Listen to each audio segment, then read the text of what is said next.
The views and opinions expressed in this podcast do not necessarily reflect the views and opinions of Project Nerd as a whole. I could let them know about the sorrow and the happiness that the future has in store for them. Maybe they could learn from it. Let's dive deep. Let's dive right in. We're gonna dive deep into this. Let's deep dive into this. This is Diving Deep. This is Diving Deep. This is Diving Deep. Racism, specifically institutional racism. You know, the thing that complacent conservatives are claiming is a myth because it makes them uncomfortable. This episode of Diving Deep will not be fun. It will not be entertaining. If you're looking for that, please check out one of the other amazing Project Nerd podcasts. This episode of Diving Deep will be educational, hopefully. In this special episode, we're going to take a look at what institutional racism is, the complacent rhetorics and myths getting in the way of our country fully acknowledging it exists, data to support its existence, and some thoughts on what we can do and how we can support marginalized communities impacted by it. Institutional racism defines states that, number one, it is a form of racism expressed in the practice of social and political institutions. It is reflected in disparities regarding wealth, income, criminal justice, employment, housing, healthcare, political power, and education, among other factors. And for good measures, number two, that's also defined as the laws and decisions in which the United States of fucking America is governed and policed by, apparently. This is an issue that no matter how many times it comes up, we as a country still don't get it.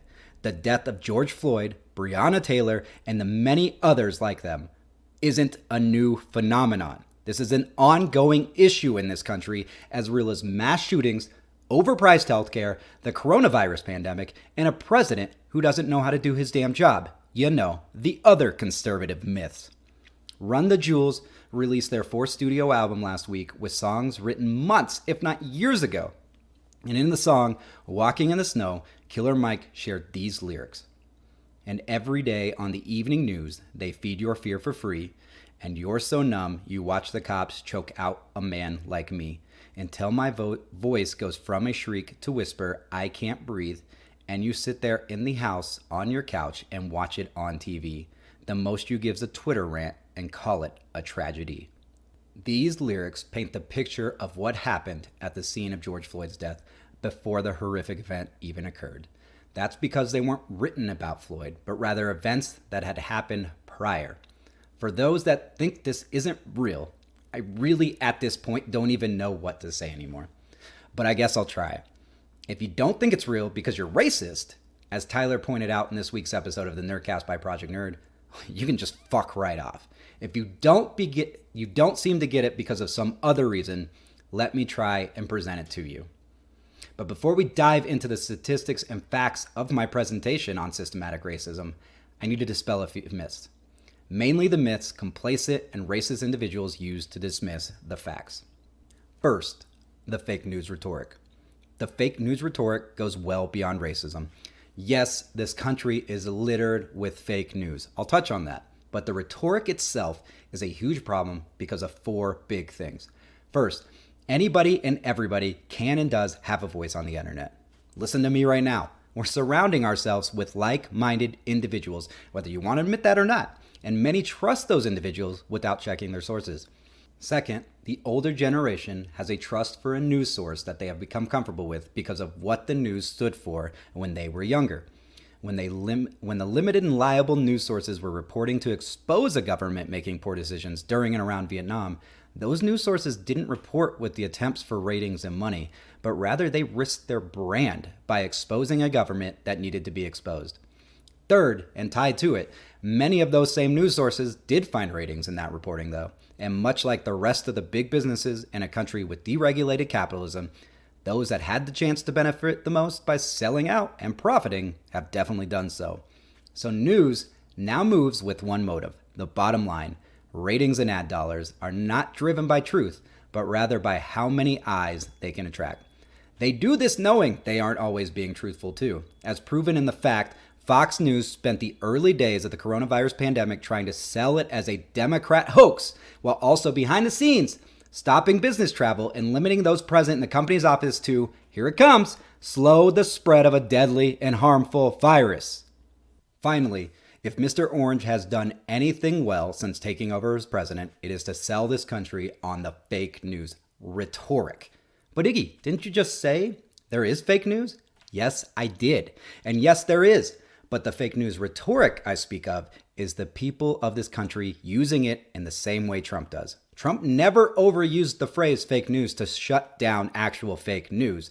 He used it to dismiss facts that disagreed with him and his actions. This is how the rest of the country, both conservatives and liberals, are using it. They can dismiss CNN as fake news when it disagrees with their stance, but accept it when it supports their arguments. They can call NPR wrong when it calls us out for our wrongdoings, but go to a site with no news background that has the word conservative or liberal in the title and call that fact.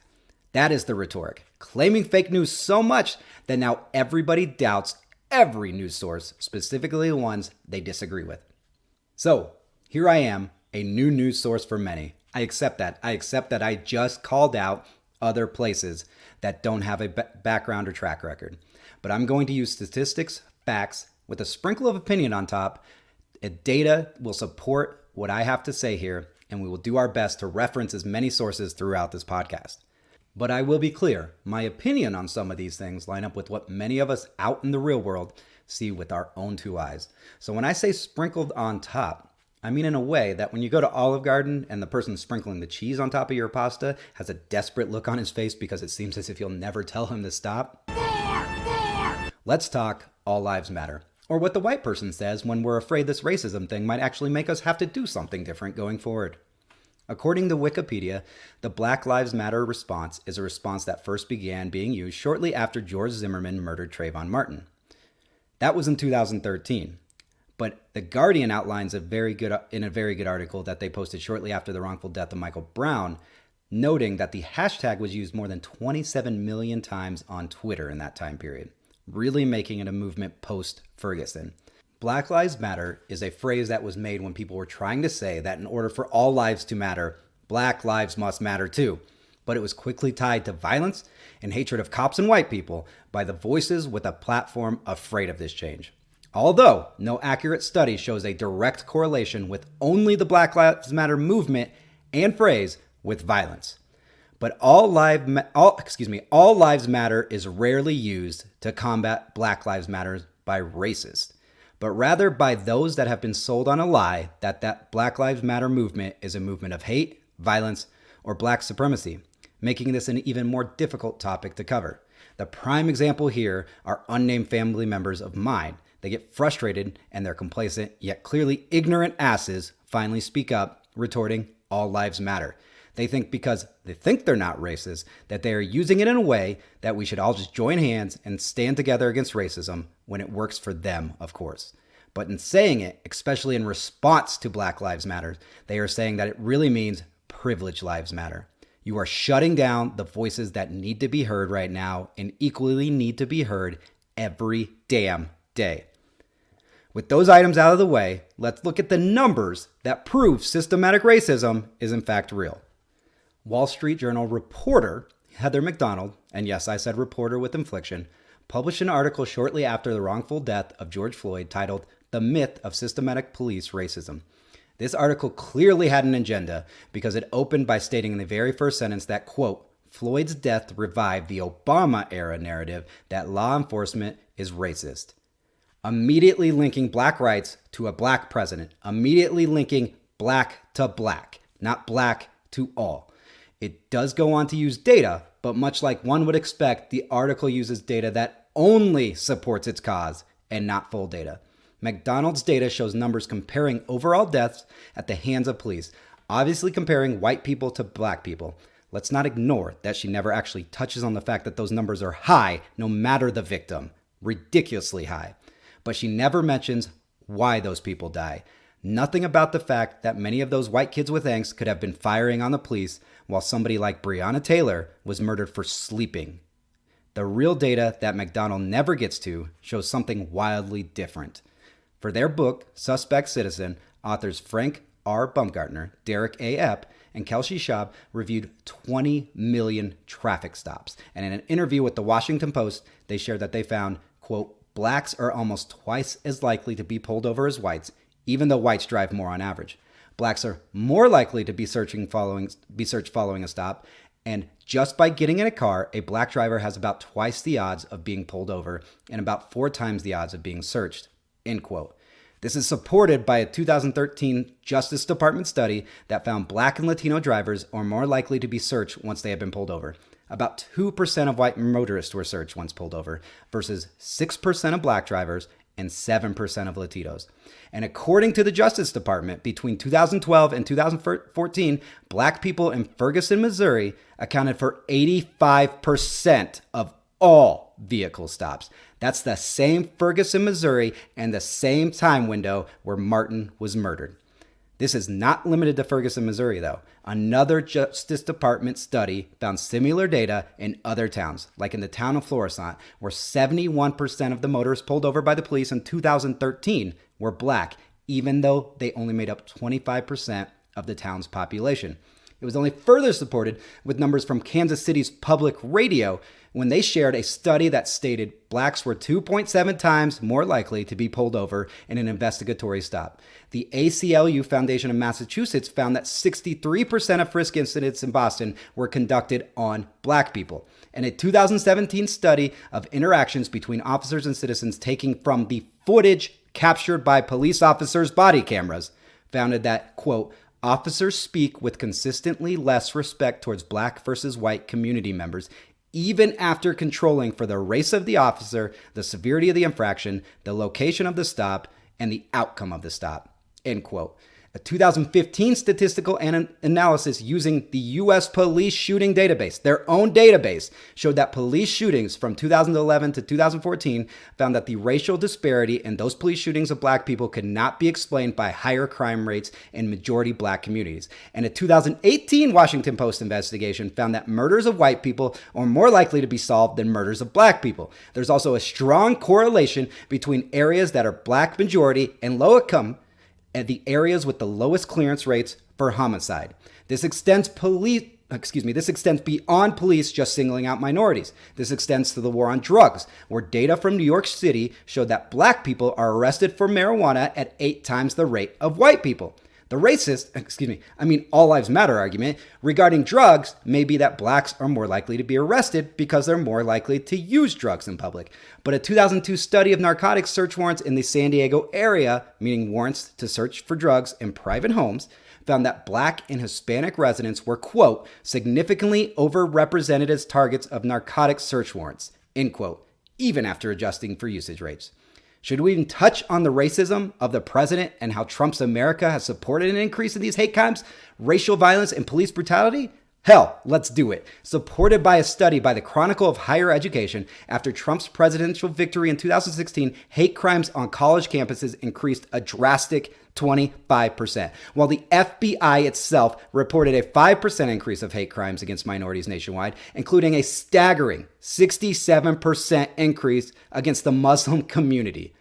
Let me repeat, these statistics were found and displayed on the FBI's site, not a news site, leading us to very clearly see the fact that the current administration is standing on a belief of white supremacy. And if you think it's not a direct correlation, look further into Trump himself, his own speeches, his tweets, his retweets, something no fake news network has to change in order to gain ratings or mislead anybody, because they're from his mouth directly.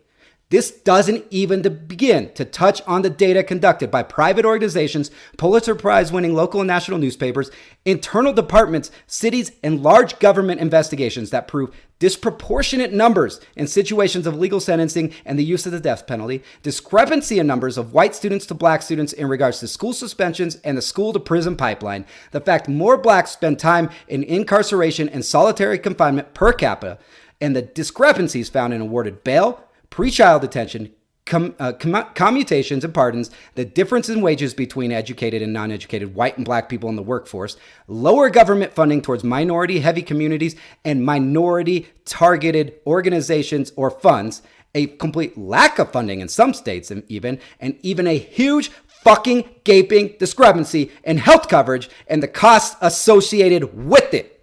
Holy shit, people. Last but not least to note is the government's own education site has an entire presentation to help us better understand how, quote, institutional racism and other forms of bias affects educational experiences of students from marginalized communities, end quote, on the government site itself. And I get it. If you're defensive, you can now shift the argument to that it's not always about race. Our system is broken, and in so many ways, it is. And the overuse of police force goes beyond impacting just minority communities, but it targets them. But let's look at the overall number if you want to try to pull race out of it, and let's talk about the problem with police. The overuse of force is so common in our country's policing that the Wall Street Journal, yep, the same Wall Street Journal McDonald writes for, reported that cities with the 10 largest police forces paid out over $1.02 billion in settlements over the span of just 5 years. These settlements were reached because there were cases in which it was proven an officer or a group of officers crossed the line in doing their job. That's a lot of fucking money, over $1 billion. And remember, these settlements only pay out after a long legal battle in which somebody was able to prove wrongdoing, something so incredibly difficult due to qualified immunity. Now, the removal of qualified immunity is actually going through the House with bipartisan support, so I won't spend too much time on it. But one might think, even with that in place or not, the amount of excess force or brutality used is way too high, just considering that payout. But how can our voices sway elected officials impacting that? This takes me back again to Trump, the person in charge of the administration that can issue what is called a consent decree. So a consent decree, in the case of police force, is a decree that is intended to promote police integrity within the department and prevent conduct that deprives individuals of their rights, privileges, or immunities protected by the Constitution of the United States. And they stem from investigations that only the Justice Department, acting on behalf of the current president's administration, can conduct. In George W. Bush's first term as president, his Justice Department launched 12 such investigations into police departments, while Obama's first term saw 15 investigations. And with Trump, we've seen one investigation that was, of course, quickly dismissed, resulting in no consent decree. Again, these numbers are directly from the Justice Department, not from a news source. This shouldn't come as a surprise because Trump sees police and military force as a sign of strength and uses it often to flex to the world and apparently to Americans that this is his power and he has the right to use it. Something he continues to threaten to us Americans right now. Not just looters, not just rioters, but even the peaceful protesters that are in the streets. Now listen, I get it.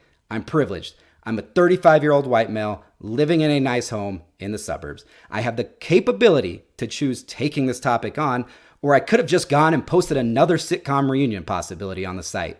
I can turn off the news once this becomes overwhelming, or I can deactivate my Facebook account to stop seeing my extended family's complacent bullshit. But the fact that I can say any of that is the very reason we need to take action now.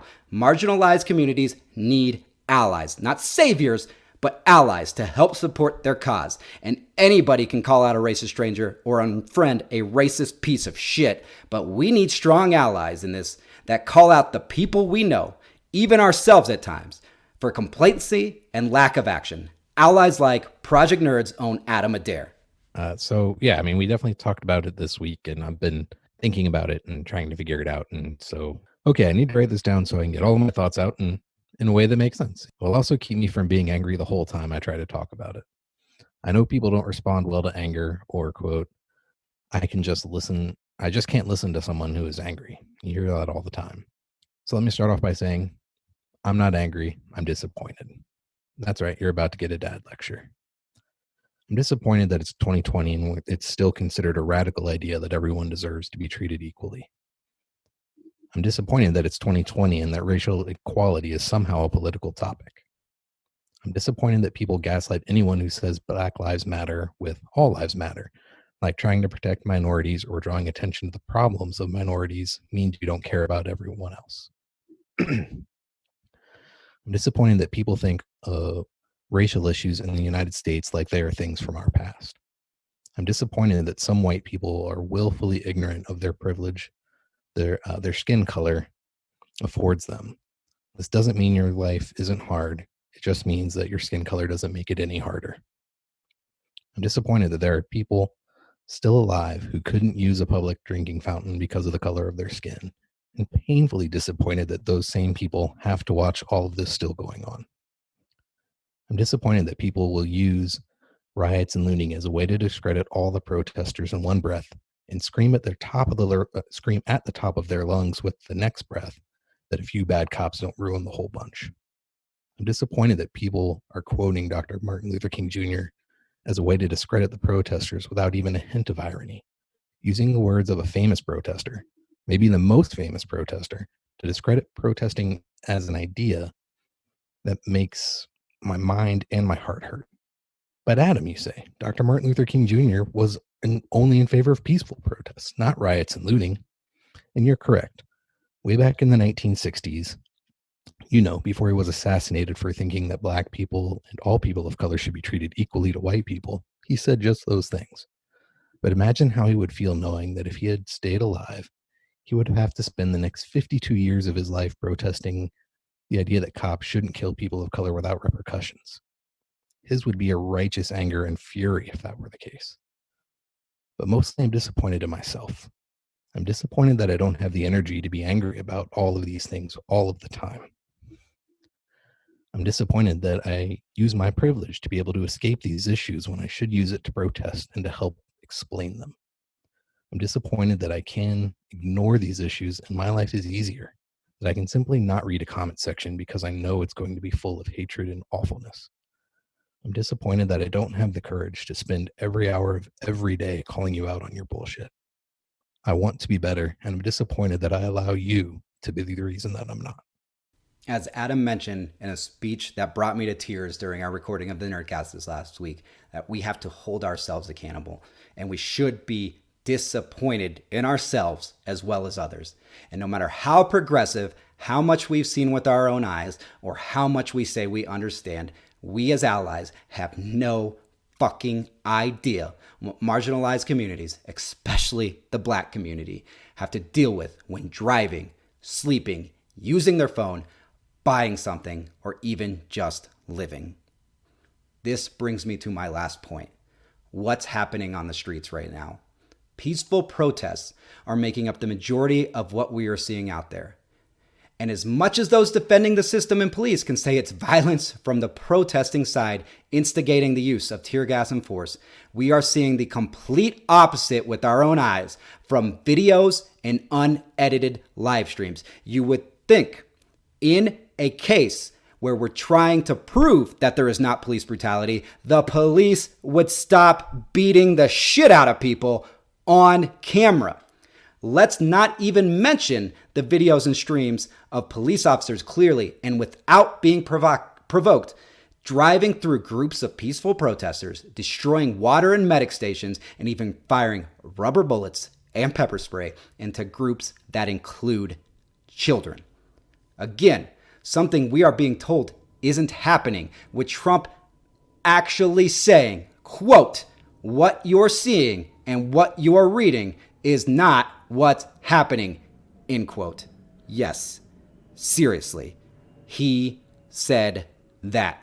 This is something straight out of a dystopian novel we never thought we'd see. And quoting 1984, "The party told you to reject the evidence of your eyes and ears. It was their final, most essential command."